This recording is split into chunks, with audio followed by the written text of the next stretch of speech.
Sally sold addictive seashells on the corner of the seashore. Bwah, bwah, bwah, bwah.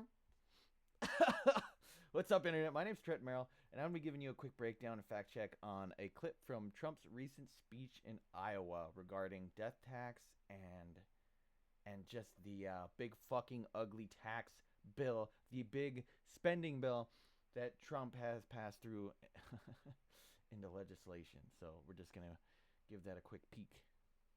We've saved our country. We've got the hottest country anywhere in the world, as said by many, many leaders of other countries. That is a fucking lie. Other countries are not saying that. They're not saying how fucking hot our country is right now. I mean, like, what a fucking dumb lie to tell. I mean, after everything that's been happening with the tariffs and stuff and how much chaos that has caused, I mean, just, I don't even know what to say. And we will ignite trillions of dollars in economic growth, increase take-home pay for the... So he says right there that he's going to increase trillions of dollars of economic growth. That's not going to happen. Not only is that not going to happen, but he's actually going to increase the national debt and the deficit by trillions of dollars in the opposite direction. He's going to do untold amount of damage to the economy. So another fucking lie, like two lies right off the bat. Increase take-home pay for the typical family by more than $10,000 a year. And that is kind of almost a white lie because, again, if anybody that doesn't know, tax breaks increase the deficit, the annual deficit, which increases the national debt. It's a short-term political manipulation tactic to gain favor, but in the long term, fucking over everyone. So it's not a good thing. These tax breaks were never a good thing the first time around, and they're not a good thing now. And also, it's disproportionately favored towards the wealthy. And if anyone that doesn't know, not only are the wealthy getting a bigger tax break, but they're also getting a permanent tax break where the middle and the lower income families, their tax break's going to expire in, I believe, 2030. So the tax break for everyone else is going to expire in a few years, and the tax break for the rich is permanent. So this is just a ploy to get you on their side. Like, yes, let's give permanent tax breaks for the rich, and then you will cheer for them because you also get a tax break for the short term, and it's just disproportionate and not fair. It's not actually for you. It's not for your benefit. It's just a manipulation tactic to get you on their side, to get you on the rich people's side. Like, yes, these tax breaks are a good thing. They're a good thing. They're helping us. They're not. They're just in the short term helping you, but in the long term helping the rich. And they're just doing the short term not for your benefit, but to get you on their side so that you don't make as big of a ruckus about it when it happens. It's manipulation 101. This is not for you. This is just enough, getting you enough involved for you to just be on their side when this happens. For anyone that doesn't realize that. So how these tax breaks are going to break down. So you got the rich, and they're getting a tax break of like $60,000 to $70,000 a year. And then you got like regular families that are getting a tax break of like $10,000 a year if they're lucky. And then you got the poor. And the poor are actually losing money on this bill because of the Medicaid cuts and everything else, and all the government assistance. So people, that are working, that are poor, are actually losing money on this bill.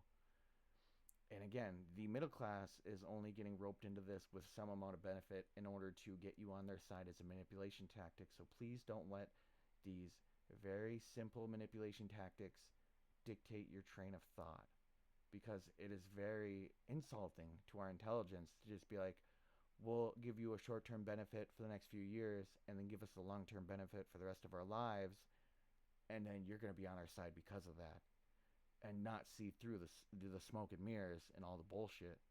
I mean, it's calling you an idiot to your fucking face. So if you are in favor of this, you're not paying attention. You're not staying educated on the circumstances at hand, and it is eventually going to, come back around on you, and you're gonna be like, "Fuck, that was not a good thing to support." Let's continue on this train wreck of fact checking a 1 minute and 30-second video, and I'm gonna let this one just run the rest of the way through, and then we'll go back and break it down. $1,000 a year. And very importantly for Iowa, this bill rescues over 2 million family farms from the so-called estate tax or the death tax. In other words, before Trump, you were losing farms to the banks. Before Trump, you were losing the farms like nobody's ever seen before. You love your children. You don't feel so well. You pass away. You leave everything to your children, and they have to pay a big estate tax or a death tax, as we call it. And they couldn't do it. They go out and borrow money, and all of a sudden the bank is foreclosing on the farm. Not going to happen. You have no more estate tax. You have no more death tax to pay. Now, that's if you love your children. If you don't love your children, it doesn't matter. Just forget about what I said. Not going to help you. But if you love them, or if you love somebody that you're leaving it to, think of that. No death tax, no estate tax, no going to the banks and borrowing from, in some cases, a fine banker, and in some cases, Shylocks and bad people. But they took away a lot of family. They destroyed a lot of families, but we did the opposite. Okay. All right. So the first thing he says there was that this bill will rescue 2 million family-owned farms from Iowa. So there is only 87,000 family-owned farms in Iowa. So it's a far cry from 2 million that he's making it out to be. Now we break that down even further. 0.3% of farm estates are actually worth $14 million or more. And the estate tax only it pertains to fucking farms or estates worth $14 million or more. So if it's worth $13.99 million, it doesn't apply to it. So it only applies to farms and estates that are worth $14 million or more, which accumulates to 0.3% of farm estates in the U.S. So not just in Iowa, which there are only 87,000 farms in Iowa.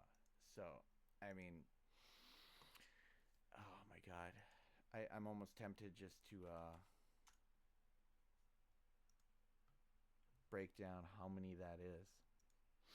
So I fact checked these numbers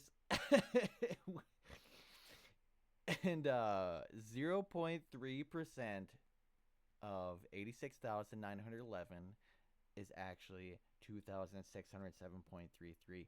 So when he says this bill rescues 2 million farms in Iowa from this horrible evil death tax, it actually only represents saving 2,607 farms that are worth $14 million or more. So he just, again, lies, again, but he's inflating that number. He's inflating that number by 1,000 times. Like, that's fucking insane. Going from the number 2,000 to 2 million is inflating that number by 1,000x. Like, he's lying on the highest level. I mean, like, he's inflating numbers and just bullshitting this crowd by a lot, by like astronomical amount. And then none of these people are fact checking the shit he's saying. And then let's get back to this last part. In some cases, a fine banker, and in some cases, Shylocks and bad people. But they took away a lot of family. They destroyed a lot of families, but we did the opposite. And in some cases, Shylocks. Shylocks. What does Shylock mean? It is a racial slur for a Jewish moneylender. He throws that into a presidential speech that people just blindly listen to and don't fact check and don't, look into what the fuck he's talking about. So stay educated, stay safe, and be aware of what's going on in the world around you. Thanks for watching.